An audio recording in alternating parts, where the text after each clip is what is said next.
Alright, we're going. I'm probably going to have to skip a bit though, because this is kind of meant to be a news video, kind of. It's not going to be branded as a news video, but this is, of course, the Season 5 DLC reveal is about to happen in literally 2 minutes. It's going to premiere, the trailer is going to premiere, and I'm going to react to it, analyze it. I don't know. I guess I could set up some expectations. We know this is an Armor DLC. I suppose we know this is probably the only DLC that we're getting, if you want to think along those kind of weird lines, probably until Rocore. I can imagine we don't know exactly what the cosmetic approach is going to be with Rocore, like cosmetics and unlockables and customization, but we can assume that there will be a partial focus on it, which would most likely incur some kind of cosmetic DLC on the launch of Rocore, like a Rocore supporter pack, basically. That's probably the next DLC we'll be looking at. So Season 5 DLC is going to be the last one we get for a while. Certainly the last Deep Rock one we get until Season 6, which may very well be in 2 years.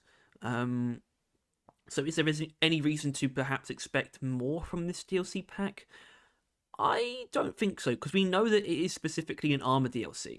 And Ghost Ship don't tend to go above and beyond within the bounds of the systems themselves. Like Season 5, for example, didn't push like the performance pass maximum level further or anything like that, or add more to the cosmetic tree than normal. But we are getting a lot more cosmetics anyway. For example, more maintenance, weapon maintenance levels, and just more unseasoned cosmetics just thrown into the cargo crates and the matrix cores and whatnot anyway. So for that same reason, I wouldn't expect more from this DLC other than the standard, which will be the armor set, the armor paint job, the helmet, which would possibly come with also a half-face version, so 2 versions of one helmet, weapon paint job, I think I mentioned, and of course the Bosco and pickaxe paint job, but that should be it, I would imagine. If there is anything else in it, I'd be quite impressed and surprised. So apparently the premiere will begin shortly. I don't know how loud it's going to be exactly. In fact, I'm going to skip now to when it actually starts, just for your sake. I was considering offering some actual speculation, but it doesn't seem right, as this video is still meant to be relatively brief, hopefully under 15 minutes, but if I want to say anything before it actually starts, we kind of saw the silhouette, well, we saw the silhouette of 2 of them in the obscured version of the Season 5 key art. We saw one in the foreground, one sort of in the background. One of them was Engineer, one of them was someone else. Probably Scout. Scout's usually the one shown holding the pickaxe. And the shape looked fairly interesting. Looks like it's going to be fairly futuristic, but still hopefully with a very distinct from Dark Future, you would hope. If it is somehow some kind of rival tech oriented thing, I don't know. It could also be made to match the Neo-Techia framework, which is part of the season. That's the season framework that you'll find in the cosmetic tree. We'll see. We don't have to wait long though, so I think I will turn the audio back on. Painfully loud audio.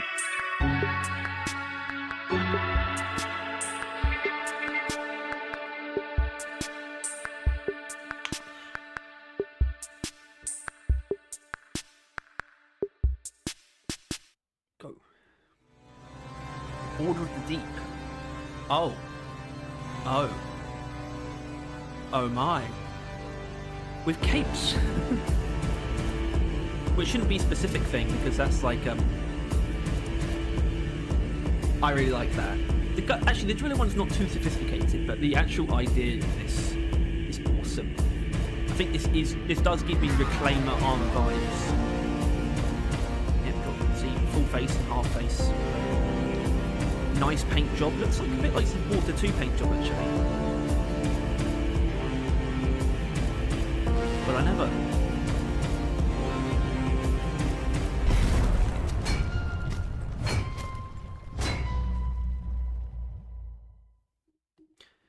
Alright, well, I'll definitely be using that for the thumbnail. Okay, so that was really cool. I don't know where to exactly start. I guess we can go from the beginning of the video, actually. Sort of just turn the volume off and let it play. Maybe at half speed. So, Order of the Deep, which sounds very like Dwarven Heritage inspired. In fact, I kind of want to look at the actual... So, with Scout, with his Engineer, for example, It is engineer-esque, but it also has something and very like very armored, but it still has like this cloth area, very nice collar. Um, Unsurprisingly, it's glowing visor uh, type thing. So armor framework with capes. The capes part is not an accessory. Who knows? It might be. It might be toggleable. We don't know actually. It could be like a toggle thing, but they haven't pointed out capes before. Like the Robot Rebellion armor had capes, for example. They didn't make a point of that necessarily. Also, I've got to say, I love this background. Obviously, we're not. This isn't the kind of thing we're going to see in game, but because this really invokes to me like dwarven homeworld like heritage. I don't think this is like an in-game real like thing. It might be. It could have something to do with season 5 space rig decorations. We don't know. But there's a very distinct like it's sort of like a futuristic traditional dwarven armor, which is a really cool. It's something I've actually kind of wanted for a while. Especially you look at Gunner. He looks like a proper like futuristic like Mandalorian almost like a paladin esque thing, and he's very armored, and the capes look very cool as well. Like the base colors are very nice too.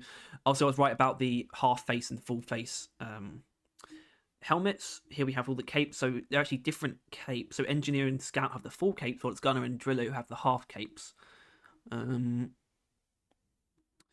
Scout obviously looks pretty good as well. I kind of like this asymmetrical thing going on here. I think Driller is the least sophisticated. He's kind of just plated up a bit. It's actually very similar to his a lot of his other armors, to be honest. In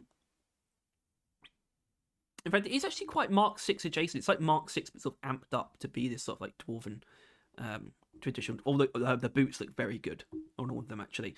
Gunner, I think, reigns king for me. I really like the Engineer one as well, so that's good for me. Those are my two favourite classes, so that definitely works. Should have the weapon paint job coming up soon. Oh, no, the helmets. So we've got helmets, full face and half face. Luckily, they're really cool helmets. I personally have found that the DLC helmets have kind of been a bit hit or miss. I like the Dark Future ones, and that's kind of it, I think. So I'm actually really glad to see. Probably honestly, the full face helmet here, like that's one of my favorite helmets I think in the game already. Like I really like that. That definitely speaks to me and something that I've kind of wanted for a while. So that futuristic dwarven knight look. Okay, so the weapon paint job. It's not too clear here, but in my opinion, it looks quite similar to the Supporter 2. If this is a bit more silver, whereas the Supporter 2 is quite grey, if this is more silver and yellow rather than grey and gold, that would help distinguish it, because otherwise it's quite similar. But I still get it's like the traditional dwarven metal look, so I think it will be quite silver. These screenshots, these cinematics that they use here can be a bit misleading with the colours because of the lighting that they use. It's not really reflective of in-game lighting necessarily. And I think so this actually impresses me. So pickaxe paint job is obvious. In fact, it actually looks a lot like the normal default pickaxe paint job. But what is actually interesting is the Bosco framework. So they did do something extra. Bosco framework, first of all, we've never had a DLC that adds a Bosco framework. And well, actually, that's kind of it. That what shows that they've gone above and beyond a little bit for this DLC, giving Bosco his own armor as well. Honestly, I could have gone without the hat though. I just like the general effects, like the futuristic, like the it's like historio-futuristic. I don't know if that's like a new term I've coined, but with the cape and things, it's very nice. It will, of course, there'll be a Bosco paint job bundled within that as well. I'm like 90% sure as well. It's not just a Bosco framework. It'll be a paint job as well. But it looks like that's it. I mean, okay, there's the thumbnail. What did they just do with the lighting? No. I want... That's the thumbnail. Why does the lighting go weird? Anyway, that's definitely, I think, going to be the thumbnail, though. Really, actually, so I'll pause there. Really cool stuff. I think this is probably the... I don't know. I'm thinking about the season DLCs, and who knows, this might be the best DLC, potentially. I don't know. I think the armor is genuinely sick. It really has a lot to do with the paint jobs, though, as well. Make sure they actually are distinct and DLC worthy. DLC worthy, yes, but like I said, to me, look quite similar to the Supporter 2 paint jobs. Either way, this is actually a really cool DLC. I like it's slightly standard approach. It looks quite a bit like the Mark 6 armor, a little bit. It's not the most unconventional armor, but the concept is still very strong. Of it clearly being this like old dwarven armor that's kind of been updated, like futuristic but also traditional dwarven armor, and that is really cool. That's an approach for an armor set that I think I've wanted to see like forever, probably since Scale Brigade. As Scale Brigade kind of taps into that a little bit, but isn't actually inherently that futuristic. So I think this is genuinely sick. I'm very, very satisfied with this. I think there's nothing really to say or point out. I mentioned the background. There's no real teasers for season 5 in here specifically. I don't think there's any extra information. Could check Steam quickly. Nothing actually on there yet. I'll obviously keep you updated if there's anything extra that gets put out today, obviously in general. So that means, of course, if you enjoyed this video, then please make sure to like and subscribe if you want to stay on top of everything to do with Deep Rock Galactic and Road Core. Then, of course, click the bell as well. And obviously, if you're excited for this DLC, please let me know. Or if you even have any complaints, DLCs have been they've been something left of controversial, not the least controversial things, actually. Think about the last season DLC, the season 4 DLC, which was Decontaminator. There was actually enough complaints about it being relatively mediocre that Ghost Ship decided to change it, actually rework the DLC. I doubt that'll happen this time. This is actually really cool. But still, let me know what you think. I'm pretty happy. Obviously, this, the DLC. There's actually more tier lists that we haven't done than you might realize, and that includes DLC and armor. So we're probably going to do armor after season 5 comes out as well. And then actually the DLC tier list, potentially. Armor for sure, because we've done frameworks as well, and we'll do frameworks again. Whatever. That's the end of the video. Cool DLC. Let me know what you think, and we'll see you. Hopefully I'll see you before Saturday for some kind of news or teaser. That'd be awesome. I assume there will be at least one teaser this week, aside from this. But this is already, really cool. Anyway, see you later.